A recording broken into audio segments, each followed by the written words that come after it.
빛날이라 하는 제목으로 말씀을 나누기를 원합니다. 하나님은 참 좋으신 하나님이십니다. 영원히 죄와 허물과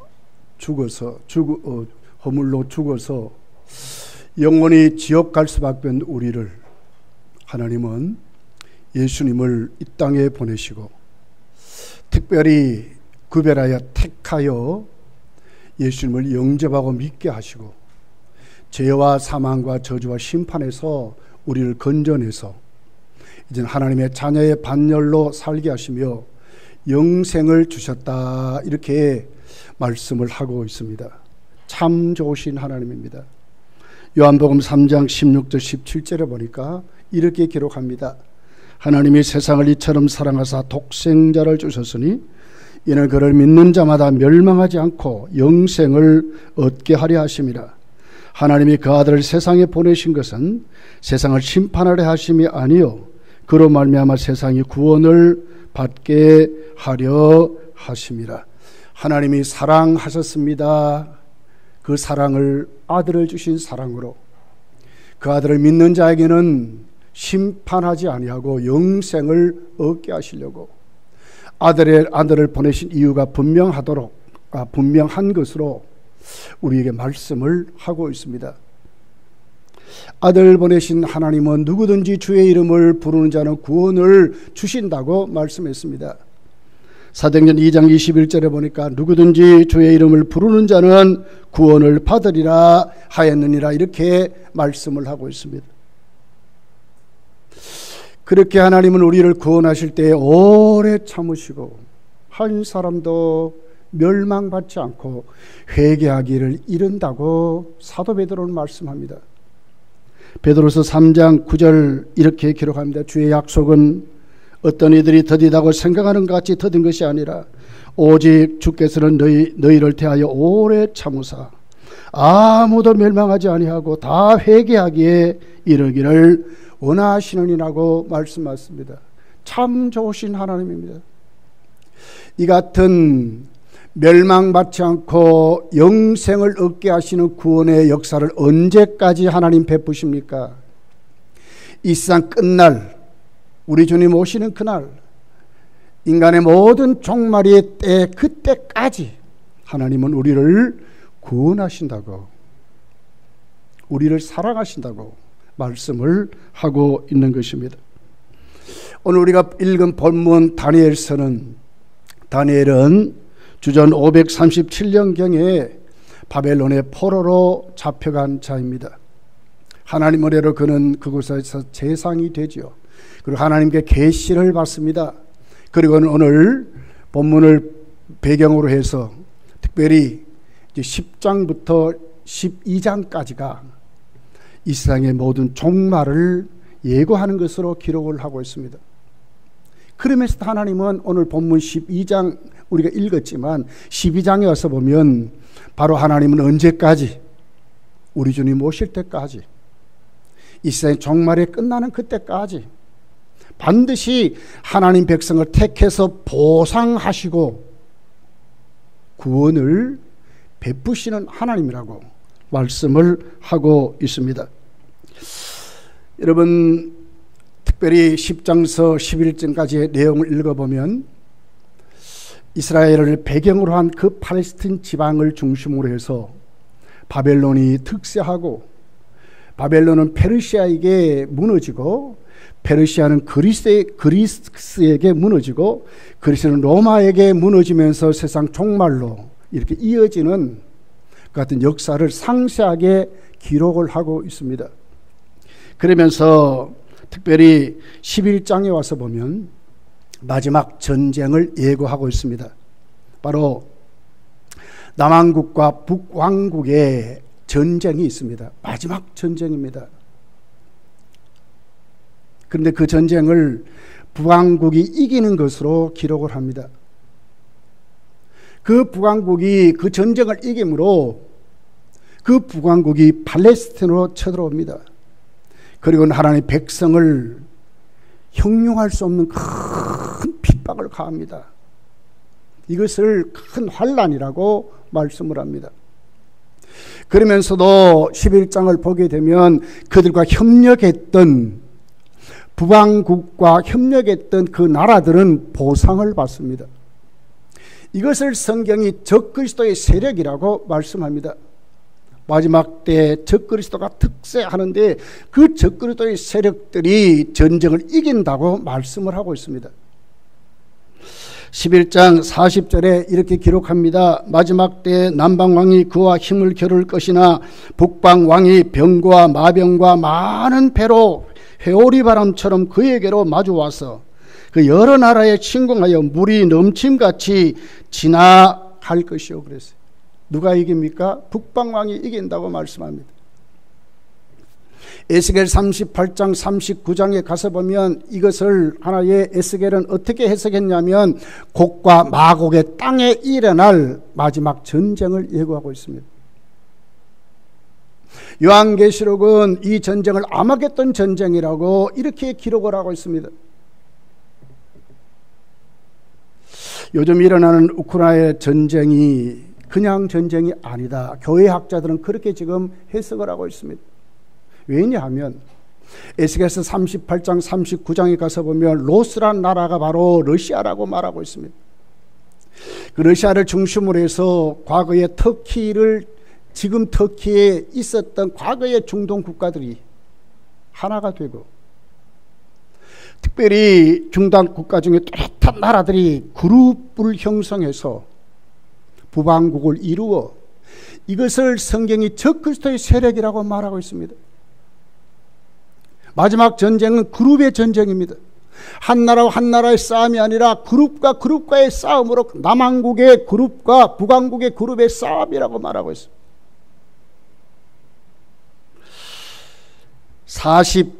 다니엘서 11장 45절에 보면 이렇게 기록합니다. 그가 장막 궁전을 바다와 영화롭게 거룩한 산 사이에 세울 것이나 누가 합니까? 북왕국이 그런다는 거예요. 그의 종말이 이르리니 도와줄 자가 없으리라. 예수 그리스도의 재림으로 역사의 종말을 맞이할 것을 이렇게 기록합니다. 그리고 12장에 와서 오늘 본문, 우리가 읽었던 이 본문은 하나님 백성에 대한 보상을 말씀하라고 있습니다. 믿음을 지킨 그 사람들, 이때 큰 환난의 시대라고 합니다. 그럼에도 불구하고 큰 환난 속에서도 하나님은 믿음을 지키는 자들을 지킨다는 거예요. 미가엘 천사 하늘에 군대를 보내서 그들의 믿음을 가지고 이기게 하시고, 많은 순교자가 나오지만 그러면서도 그들 가운데 하나님의 복음을 전하는 사람, 신실하게 서 있는 그 사람들에게는 보상이 주어지는데, 오늘 본문에 보니까 하늘에 별같이 빛나리라 그랬어요. 빛나리라. 그러면서도 이 사람들이 어떤 사람입니까? 그렇게 큰 환난 속에서도 하나님 앞에 생명책에 기록된 자들이라고 말씀하고 있습니다. 오늘 이 본문을 중심으로 해서 하나님이 언제까지 그 큰 환난 속에서도, 마지막 전쟁의 그 무서운 두려움 속에서도, 지금 우크라이나 전쟁에 한국 사람들이 의용군으로 간 분들이 있어요. 지원해가지고. 한 사람도 그래도 죽지 않았답니다. 그분들이 돌아와서 한 얘기입니다. 두려워 죽을 뻔했다는 거예요. 무서워 죽을 뻔했다는 거예요. 집에 오고 싶은데도 올 수 없었다. 그렇지만 후회하지 않는다. 두려워 죽을 뻔했대. 올바른 사실 전쟁도 하지 못하고 도망다는 것이 일이었다는 거예요. 미사일이 날아오고 이러면 도망만 다녔대. 그 자리만 지켰다는 거예요. 이것이 전쟁이었다고 말하고 있어요. 그런 그 자리에서도 하나님은 어떻게 하셨다고 해요? 끝까지 하나님 백성을 챙기시고 구원하는 일을 멈추지 않는다는 거예요. 언제까지? 세상 끝날까지. 자, 우리 1절을 한번 자막이 있습니다. 같이 읽어보겠습니다. 시작.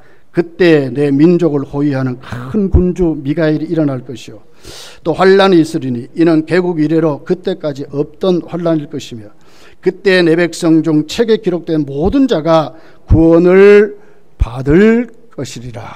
자, 어떻게 그때가 언제입니까? 오늘 1절에 보니까 3번이나 강조하고 있어요. 마지막 종말의 때를 말하고 있는 것입니다. 바로 그때 하나님 백성에게 다가오는 것이 뭡니까? 큰 환란의 때래요. 자, 그러면서 개국 이래로 그때까지 없던 환란이라, 아주 극심한 환란, 도저히 감당할 수 없는 환란을 이렇게 지금 말하고 있습니다. 그런 환란이 우리 주님 오실 때에 성도들의 큰 환란으로 올 것을 말씀을 하고 있어요.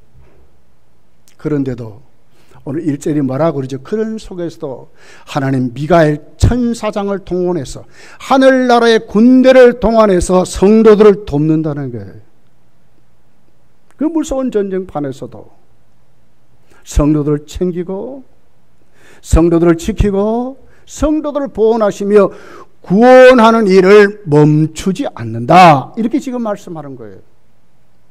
어떤 사람들이 이때까지 하나님 앞에 구원받고 구원자로서의 삶을 삽니까? 여기 보니까 생명책에 기록된 모든 자가 구원을 받아. 이 생명책을 말하거든요. 생명책에 기록된 사람. 빌립보서 4장에 보면 생명책이 나오죠. 요한계시록 13장에 가서도 보면 생명책이 나오는데 그 사람들은 어떤 사람입니까? 짐승에게 무릎 꿇지 않는 사람들이라고 말씀을 하고 있어요. 신앙을 지키는 사람들, 하나님 앞에 믿음의 정조를 지키는 사람들, 생명책에 기록된 사람들이라고 이렇게 지금 말씀을 하고 있습니다. 예수님은 마태복음 24장 21절에 보면 이렇게 기록합니다. 이는 그때 큰 환란이 있겠습니다. 창세로부터 지금까지 이런 환란이 없었고 후에도 없으리라. 그날들을 감하지 아니하면 모든 육체가 구원을 얻을 것이나 그러나 택하신 자들을 위하여 그날들을 감하시리라 그랬거든요. 그날들을 감할 수밖에 없는 큰 환란이 누구에게? 성도에게 있다는 거예요. 그때까지 하나님이 우리에게 부딪히는 것은 큰 환란이지만 하나님은 누구를? 미가엘 천사를 보내서 하늘의 군대를 동원해서 성도들을 믿음 지키도록 하시고 그 속에서도 신실하게 믿음의 정조를 가진 그 사람들이 생명책에 기록된 대로 기록되게 하시고 이기게 하신다고 말씀을 하고 있는 겁니다. 이걸 조금 다른 방면으로 우리가 해석을 해보면 역설적으로 성도는 큰 환란의 시대에 오지만 그것이 큰 환란만이 아니라 우리에게는 뭐예요? 큰 구원이 이루어지는 하나님의 언약의 약속이 우리에게 보상으로 주어지는 때라 하는 것입니다. 보상받은 때입니다. 진짜와 가짜가 구별돼서 진짜가 세워지고 그 사람들이 하나님께 보상받는 하나님의 말씀대로 이루어지는 상급받는 그 시간이 이제 시작되고 있다고 하는 것을 우리에게 말씀하는 것입니다.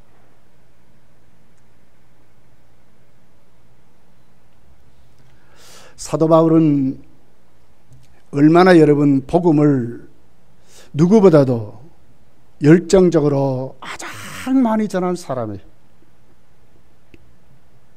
그런데도 불구하고 사도 바울은 이렇게 고백을 했어요. 고린도서 9장 27절은 내가 내 몸을 쳐서 복종케 함은 내가 남에게 전파한 후에 자기가 도리어 버림이 될까 두려워함이로다 그랬어요. 사도 바울이 복음 전할 때 얼마나 핍박이 있었습니까? 얼마나 많은 환란이 그에게 있었습니까? 배고픔, 굶주림, 폭력에 시달리고 도망다니고 자지 못하고 쉬지 못하고 물론 그보다도 더 큰 하나님의 은혜가 그에게 부어져서 감당할 수 힘도 있었지만 그의 선교가 얼마나 여러분 육신적으로는 힘들고 어려웠습니까? 그럼에도 불구하고 그는 자신을 쳐서 복종한대요.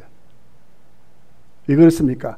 남에게 다 복음을 전한 다음에 자신이 버림을 받을까 두려워한다고 말씀하고 있는 것입니다. 큰 환난의 시대는 이런 시대입니다, 여러분. 우리가 똑같이 믿음 생활을 한다고 하지만은 사실은 우리의 신앙의 질이 하나님 앞에 생명책에 기록된 자로 세워져야. 이 사람들이 누구라고요? 미가엘 천사장이 지킨 그 사람들. 오히려 환난이 역전이 되어서 하나님이 주시는 보상을 받는 그 사람들. 이 사람들을 오늘 성경이 오늘 하나님 앞에 진짜 환난을 이기는 사람들이다. 하나님이 그들을 구원하시는 하나님의 사람들이라고 말씀을 하고 있는 것입니다.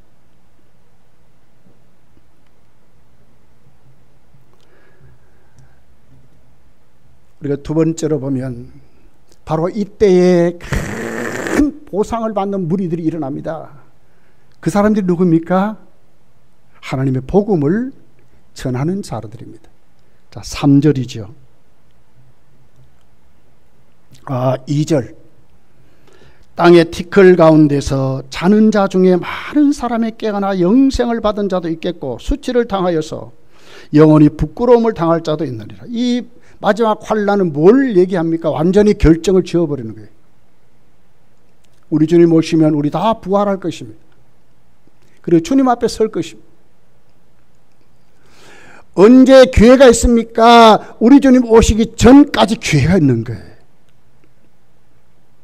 그러면서 우리 주님 오실 때에 정말 큰 보상을 받는 무리가 누구입니까? 3절이 이렇게 기록합니다. 자, 3절 같이 한번 읽어볼게요. 자막이 있습니다. 시작. 지혜 있는 자는 궁창의 빛과 같이 빛날 것이요 많은 사람을 옳은 대로 돌아오게 한 자는 별과 같이 영원토록 빛나리라. 누가 그런다고요? 지혜 있는 자가 궁창의 빛같이 빛날 것이요. 지혜 있는 자는 어떤 자입니까? 하나님 주신 힘을 가지고 그 환난의 시대뿐만 아니라 믿음의 정조를 지키는 자들입니다. 신실한 자들을 말하는 거예요. 복음대로 말씀대로 믿은 그 사람들, 그 삶을 사는 그 사람들. 환난의 시대에 적그리스도가 새 힘을 얻어서 짐승에게 경배하는 시대가 오지만 짐승에게 무릎 꿇지 않는 그 사람들, 엘리야 같이 바알에게 무릎 꿇지 않는 그 사람들이 있다고 하는 것입니다. 이런 사람들이 지혜 있는 사람이요 하늘의 별과 같이 빛나는 사람들이라고 말합니다. 그리고 이어서 많은 사람을 옳은 대로 돌아오게 한 자는 별과 같이 영원토록 빛나리라 그랬어요. 많은 사람을 옳은 대로, 전도자를 말하는 것입니다. 말씀대로 삶으로 그 삶이 이웃에게 전도가 되는 겁니다. 빛과 소금으로 나타납니다. 그리고 실질적으로 나가서 전도합니다. 그래서 생명을 주께로 인도하는 그 사람들이 별과 같이 빛나리라고, 스타가 된다고, 하나님이 가장 큰 보상을 하신다고 이렇게 말씀을 하고 있는 것입니다.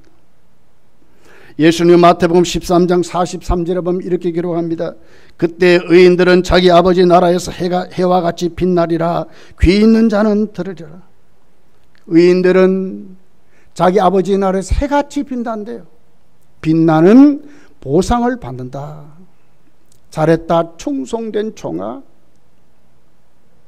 심은 대로 행한 대로 하나님이 주시는 그 상급을 받아 누리는, 환난이 오히려 그들에게는 기회가 되어서, 어떤 기회입니까? 말씀대로 살아갈 수 있는 기회, 그리고 복음 전할 수 있는 기회가 주어져서 진짜 주님 오실 때에 가장 큰 보상을 받는다고 말씀을 하고 있는 것입니다. 사도 바울을 보십시오. 그 같은 고난 속에서도 선교했던 사도 바울은 자기 일생을 이렇게 고백을 했어요. 디모데후서 4장 8절에 보면 이제후로는 나를 위하여 의의 면류관이 예비되었으므로 주곧 의로우신 재판장이 그날에 내게 주실 것이니 내게만 아니라 주의 나타나심을 사모하는 모든 자에게니라. 모든 자에게.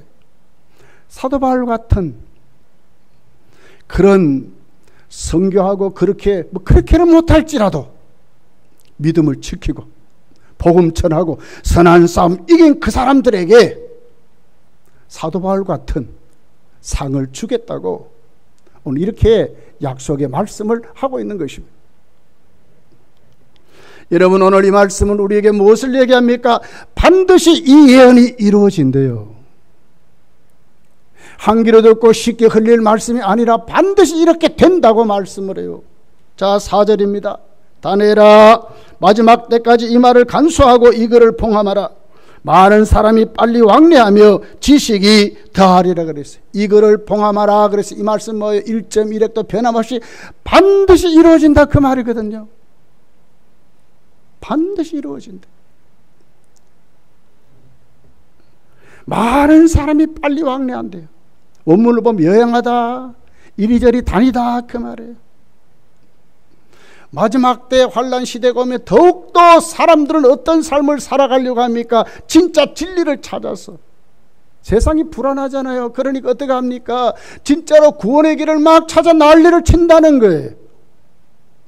그렇지만 아모스서는 아모스 8장 11절 12절에 보니까 이렇게 기록합니다. 주 여호와의 말씀이니라. 보라, 날이 이를지라 내가 기근을 땅에 보내리니 양식이 없어 주림이 아니요 물이 없어 가람이 아니요 여호와의 말씀을 듣지 못할 기갈이라. 사람이 이 바다에서 저 바다까지 북쪽에서 동쪽까지 비틀거리며 여호와의 말씀을 구하려고 돌아다녀도 얻지 못하리라 그랬어요. 마지막 때의 모습을 이렇게 말하는 겁니다. 사람들이 하나님의 말씀을 듣지만 자아가 너무 강해서, 세상 소욕이 너무 강해서 너무나 자기 중심으로 살아가니까 하나님 말씀이 안 들어오는 거예요. 하나님 말씀을 듣지 못한다. 그렇지만 나름대로 찾아 헤매고 다닙니다. 영생을 얻으려고, 좀 더 나은 삶을 살려고 난리를 치지만 얻지 못한다고 말씀했습니다. 그런데 다니엘은 이렇게 말합니다. 오늘 본문 4절의 마지막에 뭘요? 지식이 더하리라 이러거든요. 이 말씀은 무슨 말씀입니까? 그러나 하나님의 사람들에게는 구원의 진리가 더 많아진다 그 말입니다.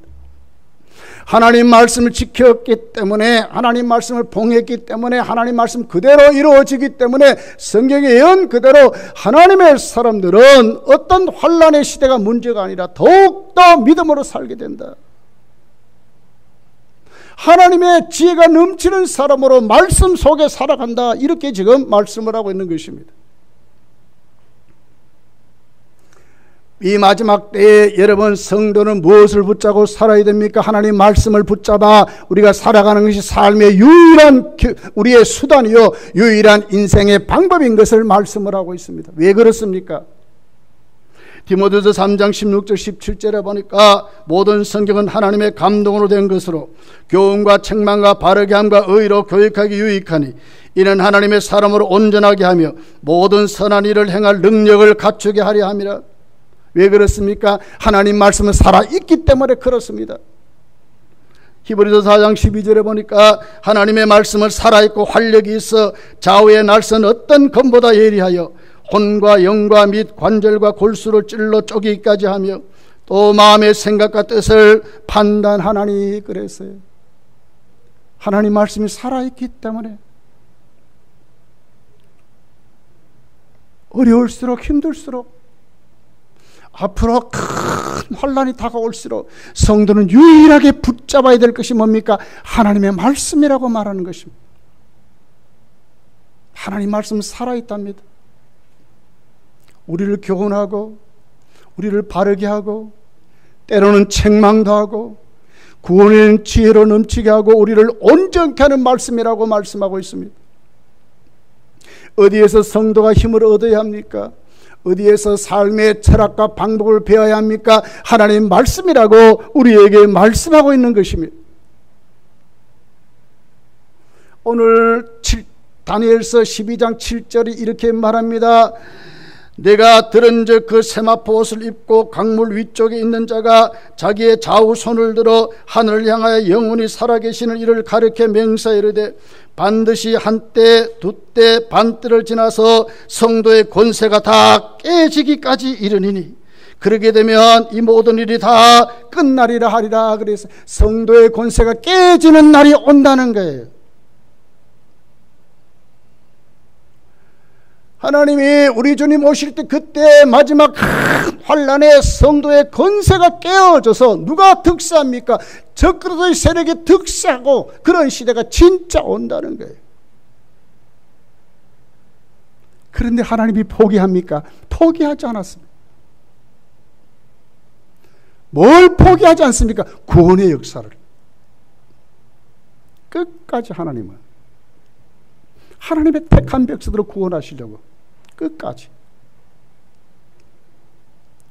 누가 보상을 받는다고요? 신실하게 말씀을 지킨 그 사람들. 누가 더 큰 보상을 받는다고요? 많은 사람을 옳은 대로 인도하는 그 사람들, 전도하는 그 사람들. 하나님이 어떻게 큰 보상을, 하늘의 별같이 빛나는 복을 준다고 말씀하는 것입니다. 사랑하는 성도요, 하나님은 포기하지 아니하시는데 우리는 하나님의 은혜를 받고 우리도 전도 받아서 예수님 영접하고 우리도 구원 받았습니다. 어떻게 해야 되겠습니까? 우리도 많은 사람을 옳은 대로 인도하는, 그래서 정말 별같이 빛나는 그런 보상을 우리도 받아야 될 줄 믿습니다. 우리 교회는 이제 오늘부터 새생명 축제를 시작합니다. 여러분의 가족들, 여러분의 친구들, 여러분의 이웃들, 전도하지 않아 그들이 영원한 지옥불 멸망의 자리에 가야 되겠습니까? 많은 사람을 옳은 대로 인도하는 그 사람들, 오늘 말씀대로 신실하게 신앙생활을 살려고 하는 그들, 우리가 되어서 그들에게 우리의 삶을 보여주고 우리가 가서 전도함으로, 우리가 복음을 전함으로 그들이 정말 주께로 돌아온다면 어떤다고요? 하나님이 가장 큰 보상을 하신다는 거예요. 하늘의 별같이 빛나는 스타가 되게 하신다고 말씀을 하고 있습니다. 사랑하는 성도여, 이번 우리 새생명 축제 기간 동안 우리 정말 기도하면서 우리 안 믿는 우리 가족들, 내 친척들, 내 이웃들, 그리고 내 주위의 많은 사람들 기도하면서 태신자 세우고 기도하면서 그들에게 주께로 인도할 수 있도록 기도하면서 반드시 그들이 예수님을 영접하고 우리와 똑같이 천국민이 되도록 아직도 기회가 있습니다. 이번에 우리 다 전도해서 열매 맺는 귀한 은혜가 우리에게 있기를 예수님 축복합니다. 기도하겠습니다. 말씀을 생각